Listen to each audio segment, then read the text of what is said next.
This is Hospitality and Politics. I'm Andrew Ridgie. The show is powered by the New York City Hospitality Alliance, and I am here with Stathis Antonakopoulos from Carnegie Hospitality. Thank you for having us. Glad you're here. Carnegie Diner, there's so much to talk about, but set us up a little bit. Can you just tell me about your company, the restaurants? Absolutely. Yeah. So Carnegie Hospitality Group started in 2019, and we started with Carnegie Diner Cafe on 57 and 7 in the corner of Manhattan, across the street from Carnegie Hall. And we became a staple of New York City by being different. So right now we have 7 Carnegie Diners open, and we're about to open 3 more this year, and I think around 2 to 4 next year. Wow.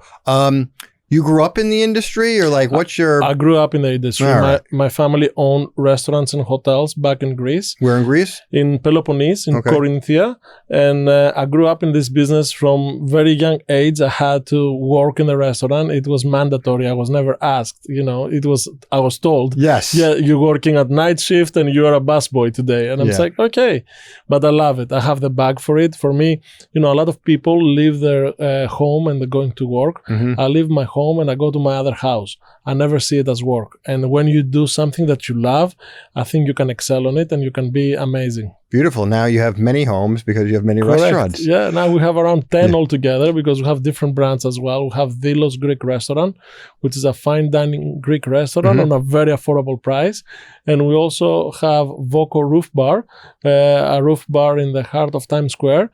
And we're very excited. So did you think, like, when you were a kid, I'm always interested in the history of like why people end up following in the family business. There's so many people that, had families, and I feel like especially you see it, and there's been stories told over the past bunch of years, like diners or, family owned businesses, like, immigrants come over, they have the business, the kids grow up working there or spending time there, but then they don't end up going into the family business and then they shutter. But like, did you know from a young age or always that I didn't know. I will tell you something. I never said that before. My dream around 15 is like, I think I want to be a marketing guy. I love marketing. I loved everything around it, from the TV ads to the newspaper ads to the magazines. And for me, it was a dream, and go study marketing.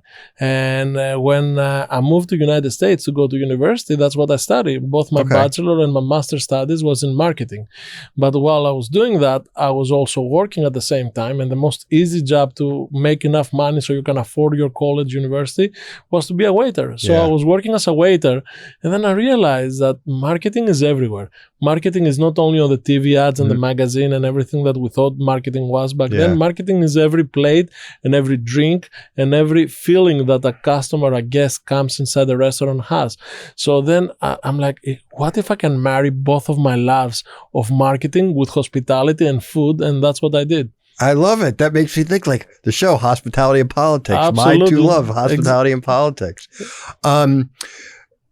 With the restaurants and the marketing, you definitely have a eye for it. I won't get into the weeds, but just when you sat down before we turned the mic on, you pointed something out that was very visual and marketing related. Was your family supportive of you going into the industry, or they're like, oh no, this is nights, weekends, holidays, it's a brutal business, do marketing? I'm very fortunate to have a family that supported every decision that I make, because they were very free spirit. So my mom is like, your choice, you do what you want, you're gonna have the results, either good or bad, and you're gonna learn from it. So for me, that was a way of thinking. So I did some very good choices and had great results, and I did some bad choices and I had bad results. But the point is, it's not how many times you fall down, it's how many times you get up. And I got up every single time, and now we're excelling. I like that. Yes. So you were a waiter when you first came to the States, and that was in New York? Or? Yes, in New York. All right. Did you have other positions? Like, what was the journey from waiter to I went owning waiter, these places? and I went assistant manager, And then I decided to become an owner and open my own bakery. And I partnered actually on a bakery, on a wholesale bakery making donuts. And that was a life experience. We were making wholesale donuts for all the street carts that you see. Really? And we're making for supermarkets. And that was amazing. And when I sold that in 2006, I said to myself, I want to go back to the restaurants. I miss the retail environment. On the donuts was mostly wholesale, so I missed the day-to-day. So I went back and I became a manager, general manager, director of operations, and then I opened my own. Very nice. No, I know wholesale baking. I mean, I come from a bakery family, and I remember my grandfather, I was young, but, tried to do like a little, retail, wholesale, getting to grocery stores. But, you got to give all the product, and then, who knows what they end up paying you. And the one thing that I learned the hard way, it was the product guarantee. Yeah. He says you have to have a product guarantee on the shelf. So whatever is not sold, you're going to buy back. Yeah. And I'm like, okay. Yeah. And then the managers of the supermarket start ordering crazy amounts, and they're like, okay, 10,000 didn't sell out of the 200. Yeah. I'm like, you have to buy them back. I'm like, no. And then I learned the hard way. Yeah. So you decide to open up, so you have the bakery, but then when you decide to open up Carnegie, which was the first one, which you said on in 2019, yes. 57th and 7th. How did that come about? Like, why did you decide, people want to open up restaurants. Sure. Why did you decide a diner? Why did you decide, Midtown? That's a big corner too. So Absolutely. for a first restaurant to kind of dive all into a 57th and 7th So the neighborhood. opportunity came with my partner. Okay. My partner has been in this corner for 40 years. Oh, great. So he had a restaurant there. He did a big renovation, but he didn't know what kind of a brand he will do or anything.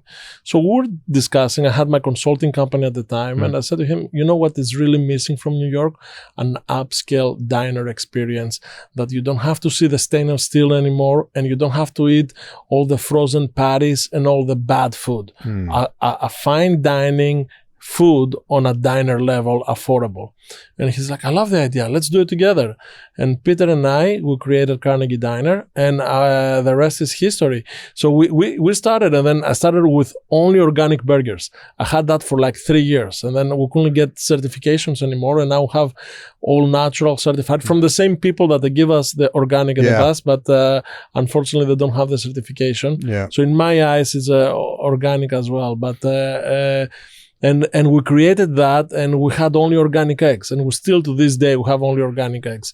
Even with the crazy pricing of the eggs, I was fortunate enough to lock the price 5 months before that. And I had a 2-year contract, which was amazing. I was talking with another friend who has a diner. I don't think they're organic eggs, but I remember when the eggs started going crazy, and he was saying like he has to put, 3 eggs in every single omelet. And, his customers are price sensitive, and, that's where he used to make money. And it was just, brutalizing me. He couldn't cut back on eggs. He couldn't charge that much more. So that's I know. The 3-egg omelet, it's a myth. I don't know if you know that. Oh, no, bring it on. Very busy restaurants that don't sit and crack eggs 3 at a time and scoop stuff. it. So they scoop it. So if they over scoop a little bit, maybe it's 3.5, or if they under scoop, it's 2.5. Yeah. We try to have the measuring scoops to be exactly the 3 eggs that we have done in our restaurants. But that's nobody breaks eggs one by one. Yeah. Actually, I found a machine that cracks the eggs for us. So we used to do a 30 dozen case of eggs. It used to take us around 30 minutes to crack these eggs. Now it takes us about 2.5 minutes. Wow. So it's a very exciting. Even 30 minutes for that many eggs seems like a fast pace. Yeah, it's a lot of eggs. It's a lot of eggs. I want to talk about some of those operating efficiencies. Because they help control, food costs and consistency and everything. But first, I want to go back to something I mentioned that you were getting at, which is like the diner. Like the diner is so, New York City, and we just had so many 24-hour, diners, and they were such a part of New York culture in so many different ways, in so many different neighborhoods, and we still have them. But they're not so as many have closed. We were talking about our old neighborhood where we both used to live in Astoria. And, like I mentioned, the kids don't go into the business, or they own the building, and, it was time to retire and they sold the plot of land to a developer. Countless other reasons, they may have closed too. But a lot of people cite, challenges, especially after the pandemic. People aren't out as late, various just changes. Why do you think when so many diners have been closing, talking about the challenges, that Carnegie Diner has been successful and is expanding? Because we have a different mentality. Unfortunately, the people that are closing the restaurants, they lost the drive and they didn't adapt to the new age. You have to adapt every day, every week, every month, every year. So what was happening pre-pandemic, and there were still places open 24 hours and stuff, people used to drink a lot more.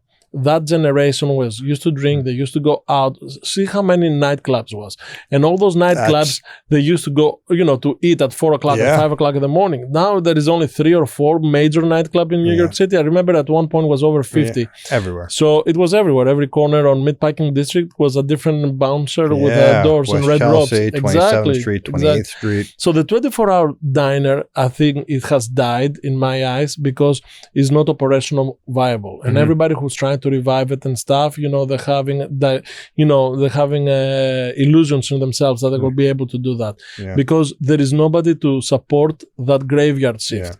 I worked 2 years in the graveyard shift. While I was a student, I was a waiter at Uncle George in Astoria, and I used to have the night shift, 6 p.m. to 6 a.m. It was the most brutal shift. I did it for 2 years. It was the worst shift. You didn't have a life. You didn't have anything. And we had a huge turnover of staff all the time because nobody lasted. And if you don't have consistency on the staff, you don't have consistency on your food and everything. And then there is no people anymore. And a couple of years ago, I wanted to change all the furniture on 57th Street, and we decided to do it overnight. So we closed the restaurant 11 o'clock instead of midnight, and we had all the furniture pre-ordered in 2 trucks, 2 trailers came, and we said we're going to do it overnight, and we're going to finish by 6 a.m., and 7 a.m. we're going to open, and we did it. Wow. And then I had I think 12 or 16 people all together, and I sat with them the whole process. And around 3-4 o'clock in the morning, I said to myself, let me go buy them something to eat, because I didn't think to cook for them that day. And I'm like, let me go buy them a pizza or something. Everything was closed. There was only one pizza place open in February on 8th Avenue that was 24 hours open. Yeah. And I called them to place the order. It's like, you have to come and prepay cash. I'm like, why? He says, we don't take credit cards over the phone, or we don't want to make sure you're going to receive it. And so I had to go there. They didn't believe me. They didn't have the pizza ready. So I had to wait 30 minutes for 6 pies that I got to be able to go give to my staff. And I realized that day, I'm like, the city that never sleeps, maybe is sleeping now. Well, unfortunately. But I think that's really true. It's a huge city, and, maybe there'll be limited places here or there that can stay 24 hours. But for the vast majority of places in the vast majority of neighborhoods, it's just not, feasible. It's not. So on that point, though, there's something I'm just like so many people just love diners. There's something about the soul of the diner. I was showing you our new Hospitality Alliance cups there. I love it. Diner mugs. And there's just something at home. I collect, diner mugs, and just the way they hold. And when you're in a diner, the people, you look around, the lighting, all of these things, they're just something that just the essence, the soul that I think people connect with diners. So how do you keep in your places that soul of the diner while evolving the concept for today's marketplace? So the Americana feeling that you're referring to, it's all over our walls. If you come inside the restaurant and you see our frames and everybody, you're going to have that sentimental value of what it was before. But now you don't have to see a stainless steel or all of that old style. You see a modern upscale bar, you see modern upscale drinks, and you can have a prime rib in my restaurant, in my diner, that is the same quality as the most expensive steakhouse in New York. And we buy the same type of prime rib, because I believe people cannot be fooled anymore on the quality of the food. You have to give them the best quality and the best feeling. And the diner, what is it really? The diner is an all-day restaurant, breakfast, lunch, and dinner that serves eggs all day, some of them. In the past, they used to stop it and have a night menu. And they only had one omelette at nighttime, the Western omelette usually, because it had a lot of protein to help you from the drinking. And I remember, because I used to be like that. I used to go out at nighttime and then go to Neptune Diner in Astoria to have that 5 a.m. I always get American cheese on top. Exactly. There you go. That's how we used to do it. But now you can have all of that on an upscale level, and you can see in our walls some of those old frames and stuff, but at the same time, let's modernize it, because the young generation, the generation A or Z and all millennial, they're not going to tolerate a mediocre food, and they're going to give you the bad review, and they're going to let you know the moment they had it, because that's what they learned, to complain instead of act, and instead of being part of the politics and still being part of the society. If somebody complains and stuff, I'm like, let's be part of the solution.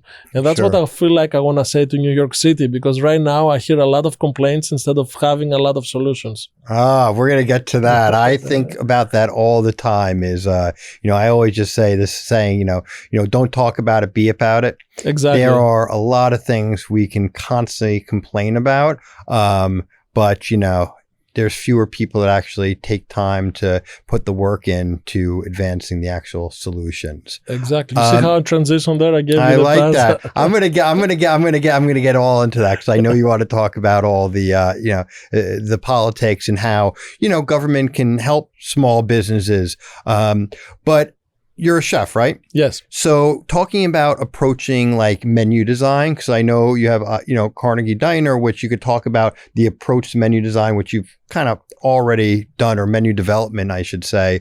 But you also have Delos, which you mentioned. What's your kind of approach as a chef to, menu development, giving people kind of, what they want, and creating a menu that's going to attract people and have people come back? Because there are so many places to eat in New York that sometimes you only have that one opportunity to capture someone and turn them in, hopefully, a repeat guest. Menu development is everything. It's what I call the DNA of the restaurant, the soul. The number one reason for somebody to go to a restaurant is always the food. Everything else they can forgive and forget, bad service, not clean place. If the food is amazing every time, they're going to come again and again. So when it comes to the menu development, we spend a lot of time and a lot of energy with my team to make sure we get the DNA of the restaurant. For Delos example, we brought a Michelin star chef to work with us, and we created that menu. His name is Yannis Parikos. And we wanted to bring high quality food and traditional dishes, in addition to what they call traditional Greek in New York, which is the whole fish grilled.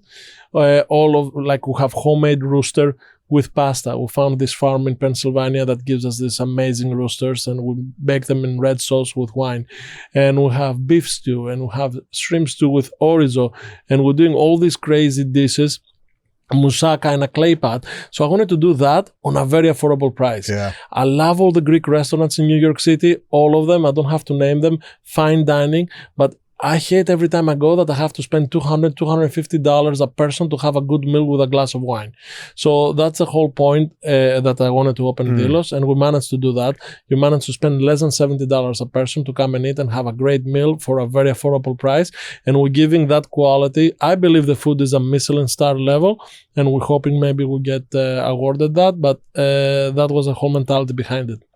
So when you're using quality, you're trying to keep it at an affordable price from like a business perspective, because you're obviously, a chef, but you're also running operations. What are you doing kind of technique wise? Are you using technology platforms? Like, how are you controlling food costs, labor costs, all this stuff to ensure that you're able to deliver that quality of experience, but at an affordable price? So what we do on our menu development is the architecture of the menu. So you can have leaders and followers on ingredients. For example, we cannot have a food cost of 30% on a prime ribeye. This is going to be not our leader thing. We're going to have it. It's available if somebody wants to eat it. But if you're going to eat our beef stew that is amazing and it's really good, our food cost there is maybe 17, 16%. So we're making sure that all the architecture, we even out and we're below 30% food cost, so we can be an affordable and viable. And it needs a lot of energy and a lot of effort, and you need to have a great relationship with all of your food purveyors to make sure they understand the pathway you're going. Like, I would like to have my shrimp risotto with U4 shrimps, and I cannot do that. So we're making them with U10s. Which is a smaller shrimp. It's a smaller shrimp, but it's not that small. So it's it means 10 shrimps on a pound. And U4 means 4 shrimps on a pound. So if we did the U4s, I will have to have my risotto at $50. But now I have it at $30-something because I did that. So this is a small, it's just, you're still eating a shrimp, you're still eating high quality, and you're still doing all of that. But this is a technique, an example of how you can bring your costs down and how you can do the business aspect of the restaurant. Yeah, very interesting. I think that's one of the things that's so often just the general public, even if they walk by and they see a busy restaurant, they don't always understand it's a penny's business. Absolutely. We have sky high labor costs, rents, food costs, insurance, water, electricity. I mean, the list goes on and on and on. So you really need to control those costs. But like you said, it's about the quality. So in addition to like the quality of just the food, as you've grown, like you can't be, I just get the sense just like from your vibe when you're at the restaurant, there's probably an aura in the restaurant where you're walking around, you talk to people, and like people also feed off that positive energy. But when you have how many places? Now we have around 10. And you're opening others, like it's impossible to be at all of them at one time. So what are you doing as far as like hiring and training people to ensure that when you're not at the restaurant and a guest goes, they're having the experience that you want them to have? So we're leading by example. So when we're hiring and we're doing all the profile of the people we're going to be hiring, we want to make sure that they are part of our family and part of our employees. We're fortunate enough to have over 800 employees right now. The way we're going over, by the end of this year, we're going to have over 1,000. And everyone we hand select is a person that, first of all, loves to be with us. We're trying to convince people to love us. If they don't like who we are and how we work and everything, they don't have to be with us. And we're very transparent and very truthful of why we're doing things and how we're doing it. And you have to understand, you have to make your employees, they have a personal life. They're either married, they either have kids, or they're not, or they want to get married. If you don't understand what is their personal goals and their personal approach to work and why they're going to be here, it's, then you're behind. So when you understand that and you're making sure that you check all those boxes for them and you do extra, they're not going to get to look for the next job that pays them $1 more. And for us, it's very important our cooks to be paid fairly and have a proper overtime. So, because nobody can survive with $400 paycheck a week anymore. This used to be the case, but right now they have to make enough money to pay their rent, to pay their bills, and have a human life. And for us, it's very important that social approach to the people. It's something that I teach and pray every day. Like 30% of my time in a daily basis is about the people. And how we mentor the upper manager, the middle manager, and the low management, and how we're mentoring the dishwasher and the line cook and every waiter. So when I walk inside the restaurant, I hug everybody, I talk to everybody, and I'm asking them, this is the same question I'm asking. Is there anything I can do to make your life better today? That's what I ask every time. Wonderful. It can be anything. It's like, my phone broke, this, that, whatever it is. And I'm like, okay, how can I help you? He says, I don't have money. A lot of the time, some people, they want to move, they don't have enough money to move. So we make sure we give them, and then we deduct from the payroll, for example. Don't listen all the 800 of you. I'm not going to be able to do it for everybody. but we do that. We do that very often. And we're making sure to help and understand and then feel part of that family approach. The family approach for me is everything. Yeah. So many things I want to respond to. One, that's incredible that you'll have, about 1,000 employees. I mean, when I look at restaurants, and these are all, like small businesses on their own, and I just think how important two things. One, our industry is to the economic foundation of New York. I mean, we provide jobs to so many different people from all walks of life. And that's great. So thank you for doing that. I think the other part is, we're the hospitality business. It's a labor intensive business. It's a human business. And the fact that you are so open and transparent and it's just human with the people who work for you is an important trait. Absolutely. The approach from me, the hospitality approach, is that I'm not a chain restaurant. I'm a small business owner. And if you ask me how many restaurants you have, I always want to answer one. Yeah. Because in my mind, I only have one. Now, it's one restaurant group, but in reality, every single restaurant I see, it's like a different child of mine. Sure. And for me, a child has all of the diseases when it's born. The first days that you open a restaurant has all these child diseases. They don't know where the pacifier is. They don't know where the food is, and the milk bottle is making sure it's warm enough. They're up all night crying. They're up all night crying breaks. about, they don't have any more. They really are family. It's exactly. a collection of So I treat it like that. Yeah. And the first months of our opening a new restaurant, with all the issues that arise, I'm like, those are the child diseases. We're going to go through it. We're going to be okay in 3 months. We're going to make sure we look back and laugh about it. Let's order a different ice machine right now to make sure that it's working, this one, because this one wasn't working. And something happened recently that unfortunately I cannot name who. So we've been eyeing a location for a long time in New York City, a staple location, which we believe Carnegie Diner is going to be amazing. And we've been trying to get it. And then the landlord answered us and they said, we don't want chain restaurants. And I'm like, I'm not chain restaurant. In my mind, chain restaurant, it's TGI Fridays, it's Red Lobsters. You're a local diner. I'm a small company. Yeah. He says, no, you're not small. And that was a wake-up call. I'm like, what are they talking about? I'm not, if you come in my, I was fighting with the glass company to save $100 because they wanted to charge me $100 more to put a shelf. I'm like, it's just a shelf. Yeah. Why you want to charge $700? You charged me $600 last year. It's like, oh, the glass went up. I'm like, it's $100. So I don't feel like I'm a chain restaurant. I feel like I'm a small restaurant group that we have our heart in New York City.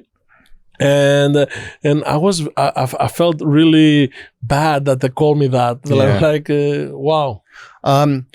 Talk about real estate. What is your approach to real estate? Obviously, different concepts will work in different places, but, so much, whether it's location, or you're one of the rare places that can just draw people to, a place that isn't a location spot.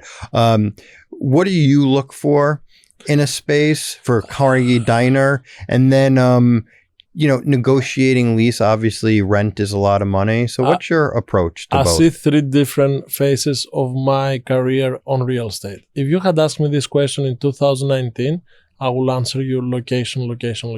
It's all about the location. They can draw people in, and if you ask me that question in 2023, before I open my 3rd restaurant, I will say it's all about making the landlord happy, giving them an opportunity to see your vision, do the best graphic design renderings you can. I was hiring rendering companies, paying a ton of money before I even able to get allocation. I was making a full rendering set and give it to the landlord. By the way, this is how your space is going to look. Spending $20,000, $30,000, $50,000 to make it before I even sign a lease, because that's why I was convincing the landlords that I'm the right tenant, because I just committed so many thousands of dollars. And then after I opened my 3rd and the success we had on 8th Avenue and 50th, all of a sudden the game changed, and now the landlord's coming to us. We used to beg landlords to be the tenants. Right now, landlords are begging us to be tenants. And I find it extremely hard to adapt on that mentality. And I'm like, oh my God, this landlord called and they want you to be in this space. And I'm like, I look at the space and it's not worth it. And I'm like, how can I go and tell this big of a landlord, a New York City staple, that his space is not really worth it for us because of the demographics is not good, the building is old, the TI is not there. And it's challenging for me because I don't like to say no to anybody, but at the same time, I'm telling no, more no's now that yes. The tables turn. Yes. I always talk about, or not always, but a lot about, how food and beverage have really become anchor tenants in developments. I remember, you used to even see like the signs for rent signs where it was like, dry uses only, like they didn't want restaurants. Correct. Now it's really the driving force to, I have a good story about that. So when we took over our second location in Secaucus, there used to be another restaurant in the location that was called Cheeseburger in Paradise. Big chain, big tenant, many restaurants. And with the pandemic, they closed. The lease was expired. They left. And the whole mall was empty. There were like Starbucks, Chipotle, I think Red Lobster and Chili's. Everything else was closed. So we're talking about 6, 7 locations closed. So we took it over and we told the landlord, we want to be the anchor tenant of your mall. And that's why we want the biggest location. And he's like, what are you going to do to drive people? We're in the middle of nowhere. And I told him the famous phrase from the movie, if you build it, they will come. Yes. And he looked at Field me like, of Dreams. Yes, of course. I love the movie. And he looked at me like I was crazy. He's like, do you know what you're talking about? I'm like, I'm really good in marketing too. And, and I know how to drive people in. And we built it and they came. And then all of a sudden you saw one by one the other empty spots start getting. And then all of a sudden he came, he asked me for a meeting and he says, I want to tell you something. I don't want you to take it the wrong way, but this big space, it used to be Pier 1. We're going to divide it in 4 spaces and we're going to make, we're going to make them all restaurants. I'm like, we don't need more restaurants. We're enough, And I was joking when I was telling him, he's like, really, this is how you feel? I'm like, no. We're going to become a restaurant destination. If you want to bring them, just make sure it's good tenants, that they don't do turnovers and we have. And he managed to bring Shake Shack, Dave's Hot Chicken, Cava, and another place, a French place. And then he's like, you know what Shake Shack people told us? I'm like, well, if Carnegie is there, we have to be there. And then I was like, I felt so proud of it. That's really nice. I don't know if the Shake Shack people said that, but that's what my landlord said. So it made me feel good to this day, That's really nice. Talk to me about leadership. You mentioned before mentorship, and that's just like a theme that constantly comes up when I speak with restaurant people, especially experienced people in the industry, like the importance of mentorship. And I feel like part of that, or those people that offer mentorship, is like leadership.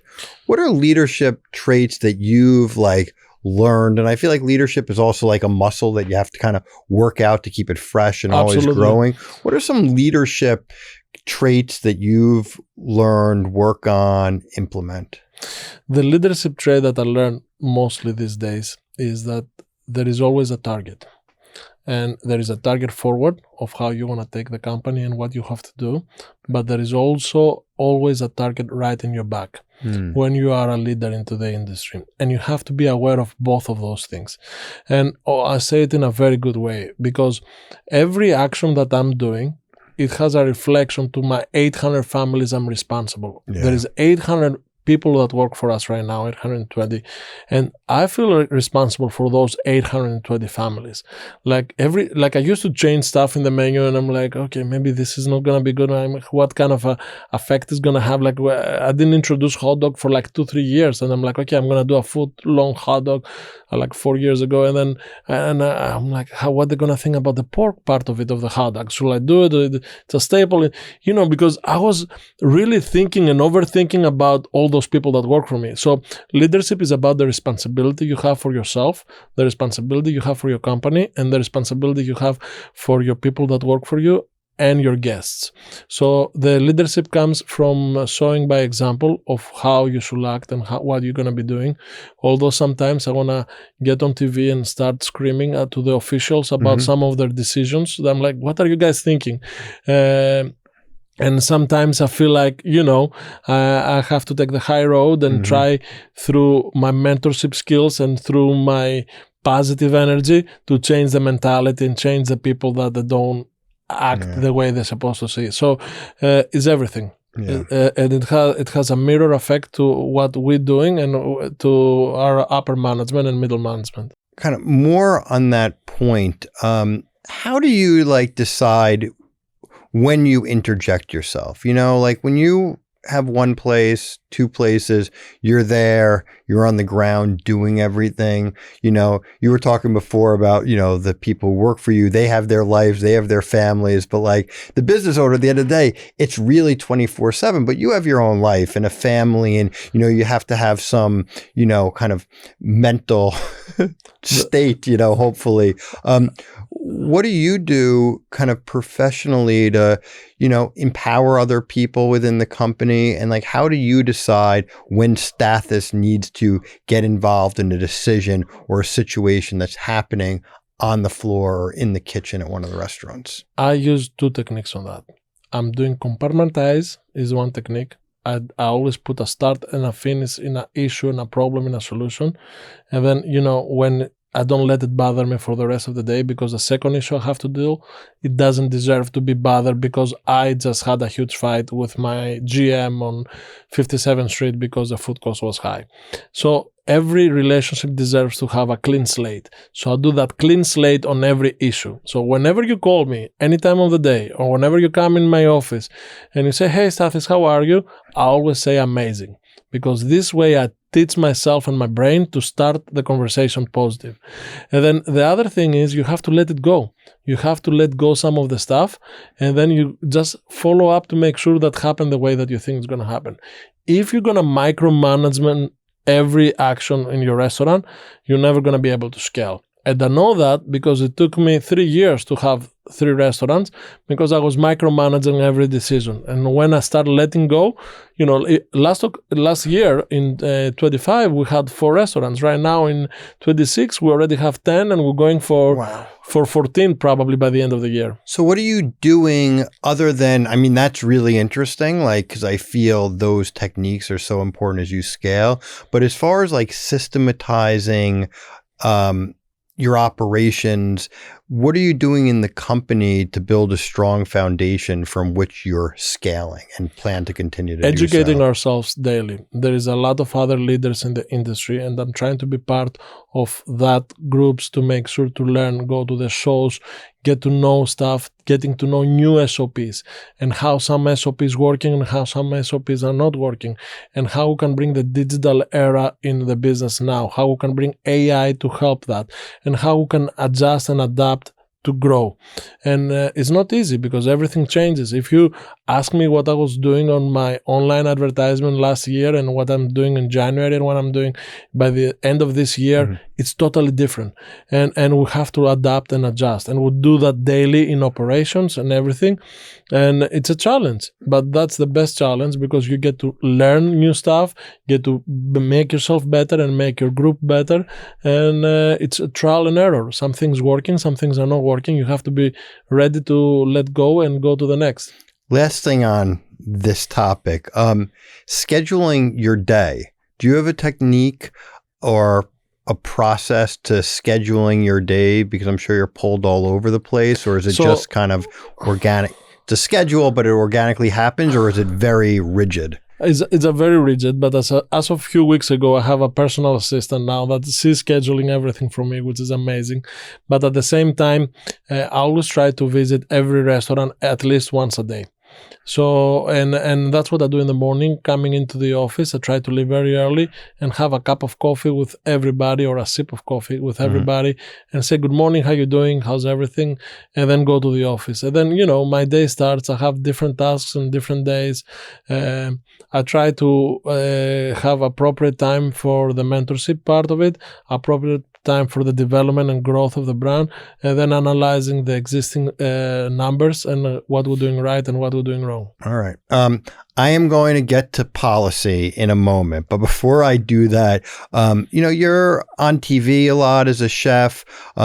What's your approach to, you know, marketing? You mentioned earlier, like, you know, guests can, you know, just bring their grievances on social media, both pros and cons.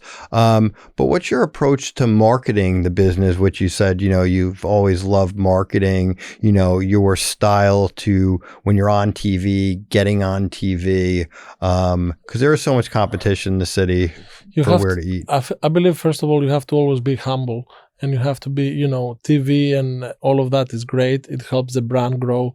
And whenever they invite us, we always try to make it and be there and be part of it. But at the same time, this is not my number one process every day. Okay, how many channels we got today? Have we been to this one?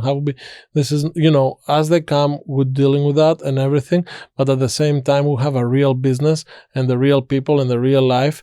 And you have to be humble. I got some TV that got like a couple of million views, and I was like, everybody was calling like 2 million views to me. I'm like, guys, it's okay. I still have to have the food cost down because it's the second week in a row that it's been up, and you have to be grounded to the earth and make sure that it's the approach is that. So it's a marketing tool. Marketing for me has 4 pillars in a restaurant business. The social media right now, unfortunately, is the first pillar of that. The PR and the PR company you're using is a very important pillar on the marketing. The online advertisement is also another pillar of the approach. And my 4th pillar is the actual guest experience and how you make them a regular, even if they are only in New York as a tourist. We have, the best thing is when I walk inside my restaurant and meet a group. I met this family from Brazil the other day, 4 people. They're like, we've been in New York 10 days and we come for breakfast every day to you. We came the first day and we came every day. I'm like, you didn't buy breakfast in your hotel? No, it was too expensive, but we found you and we're coming to you every day. I'm like, you had to try something else. I said to them, why, you don't like us here? No, I'm like, I love you coming here, but it's like New York, but I felt so honored and also so much weight. And I'm like, oh my God, did you try at least everything on the menu? It's like, almost. We're going to try the avocado toast. We haven't tried that yet. But I felt so honored and so proud that my team managed to create that family that came first time in the United States, first time in New York, to make them regulars. So that's the approach that we have. Got it. Making regulars out of international visitors. Absolutely. That's incredible. You're so positive and upbeat. What are the challenges? I mean, running a restaurant, especially in New York City, is just a tough business. So like on a day-to-day basis, what are the biggest challenges that you face and the biggest frustrations? The biggest challenge we have right now, there is no common sense. The least common of all senses. Exactly. There is no common sense to some employees, and there is no common sense to some guests that come in the restaurant. And you see sometimes some reviews, and I'm like, how did we do that? And then you realize that we didn't actually do that, and they had a bad day. But I'll give you an example. Yesterday, our 8th Avenue location, we usually open at 7 a.m. It didn't open until 10 a.m. because every 3 months we have to bring a specific company to clean the hood. The company came, they finished earlier than they should, they didn't turn on the hood on, and they had closed the main switch on the main frame of the fire alarm that nobody knew that there was there for that just in case, because we had it silenced for the night, so we make sure we don't get any issues. So we're trying to figure out in the morning, nobody's answered from the company, everybody's up, I happen to be up, and I happen to be 7:30 in New York. We're all trying to figure out. They finally sent somebody around 9 o'clock to turn on the hood, and we didn't open until 10 o'clock. And I was so upset because I was like, why they left before the manager comes in, why they didn't make sure that it's on, and and the cleaning team, they had no common sense that they had to turn back everything on the way it was. They just put the power on, but they didn't put the special switch on the fire alarm. So if your hood is not working, check your fire alarm. Yeah. But that's the kind of the nature of the restaurant too. Correct. Where there's just so many things like that just can go wrong, and then they have a whole chain reaction of. It was a chain reaction because the employees was pissed off, the waiters was pissed off, the kitchen people was pissed off, everybody. And I had to go inside. You know what I did that day? I said, today we're buying mimosas and desserts to all of the customers. It was such a negative energy. I'm like, please buy everybody, like the first 4 hours, free mimosas, free desserts. And I'm like, the waiters loved it because that's how they make more money. They're giving free desserts before they give the bill, they make more tips. And then, everybody all of a sudden within 2 hours, they were happy because energy is everything in the restaurant. But see, I asked you to talk about the challenges, the negative stuff, and you started there, but then you ended up positive. That's what I'm saying. I'm trying to do everything positive. If you want to complain, I'm not the guest. If you want, you can call somebody else to complain. Right, here's how you can complain. What about, dealing with government. There are so many rules, When do you want me to regulations, start? laws. Let's even couch it in a positive way. What do you think government officials could be doing, should be doing to help support, your diners, your restaurants, but then also just like the industry at large, and also like, the next Stathis. You know what I mean? Like, you have an incredible story. Like, you came here, you were a waiter, you did other stuff, you ended up opening, these restaurants. You're going to employ 1,000 people. You make people happy. What do they need to know? We have to define government, first of all, because there is 3 types of government right now. We have the local city government with a local mayor and all of that. We have the state legislation, and then we have the actual United States of America. So the first thing that I want them to understand, all of them, is the actual weight of their job description and what they have to do. And they have to understand who they're working for. They're working for the people. And most of them, they forget that, I think, on a daily basis. If they are really working for the people and they're not working for the special interests and the special, the lobbyists that paid most of the money to get elected, then it's the first step towards a positive reward. Restaurants are small businesses, all of them. I don't care if you are a big chain or not.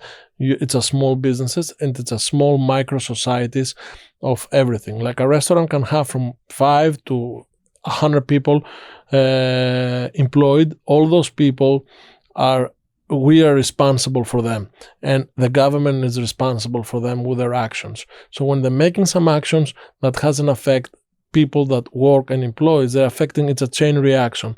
So I think a lot of the decisions are not made the right way. They don't take advantage, the governments, of local foundations and local societies and alliances that they can help, from New York Hospitality Alliances to every small community board and everything. Like, I feel like the community boards these days, you can go, you can talk, you can hear, but they don't have the substance that they used to have and stuff. And from the liquor license to everything, I think we should understand and bring the democracy back to the foundation like they used to do in ancient Greece, and be a voice of the people, because right now it's a voice of who can talk louder and who has the biggest microphone and who has the biggest social media account and stuff. We should not make decisions like that. The decisions should be collective towards everybody, and they should be listening to the industry. For example, now with the FIFA World Cup, they make us an announcement that they can only do delivery of the foods during the games. What was it, 2 weeks before we start? Not even, less than a week. Less than a week.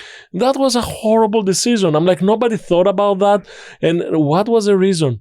There was only 2-3 street closures that we needed around the Madison Square Garden, where the entrance to the New Jersey Transit was, and that was it. All of the rest of the stuff, it was not thought, and it was horrible for the business. And a lot of small businesses, of people, purveyors, that they have to bring stuff, they have to pay overtime, they have to pay overnight people. A lot of the restaurants that they don't have overnight staff, they had to have overnight staff to be able to go and do that, and it was a big issue. I felt like they just took a decision over a desk and they just announced it the next day. Did anybody ask you guys? That was one of the biggest problems, and I just put together a whole op-ed detailing, what government, all levels, can do to improve. I mean, I think the summer of 2026 is incredible, between the Knicks historic championship run, the nation's 250th anniversary, the World Cup being hosted in the region. We'll have the U.S. Open. There's thing after thing, and there were so many things that were done right, but there were also these unforced errors. Like you mentioned, you knew it was going to come for years. Why wait till the last week to make an announcement like that? But why even restrict deliveries of perishable goods in the first place? I think because the conversation has been closed, and because the foundation of the conversations is not there, because everybody thinks they have an agenda about anything, and they don't really think about the good thing as a collective industry. Our hospitality industry, as I said before, it's a micro society of a city. We have so many responsibilities. But if it is done right, there are going to be sales taxes going to be paid, withholding taxes going to be paid, and that's how cities and governments work, with collecting those stuff. If you're making our life miserable and we don't collect all of this money, we don't give that money, and then the local governments become on a deficit, and it's a chain reaction. We need the local government to work for us as much as they need us to work for them. So if they don't understand that this is a two-way road, and they don't understand that, we're going to be having the same issues over and over again. But I'm very positive on the younger generations of politicians coming, that they have a different mentality. And I'm really hoping that they're going to change that kind of mentality, and they're going to start up, doing something for the small guy, the small restaurant, or the small company, whatever that is, from a nail salon to anything, because this is what holds a society alive. Everything else, if the small businesses go out of business in New York City, or if the billionaires decide to leave New York City because of crazy laws, what will happen? If you change one chain in a very good city, it's going to have a chain reaction that we don't know.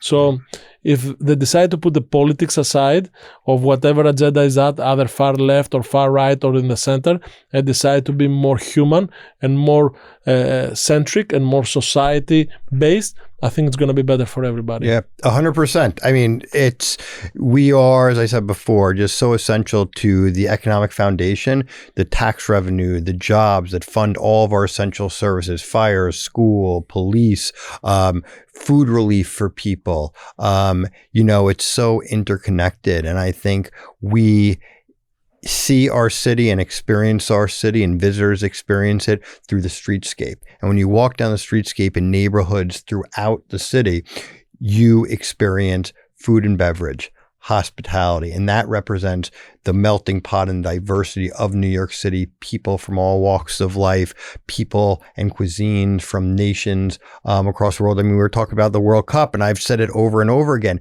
What was so unique about hosting the World Cup here is you could probably find a bar or restaurant representing and serving the cuisine of every single nation's team that was competing in the World Cup. You could not do that anywhere else in the world. That's why we call New York City the center of the world, because in reality, it's not the 42 nations that competed on the FIFA World Cup.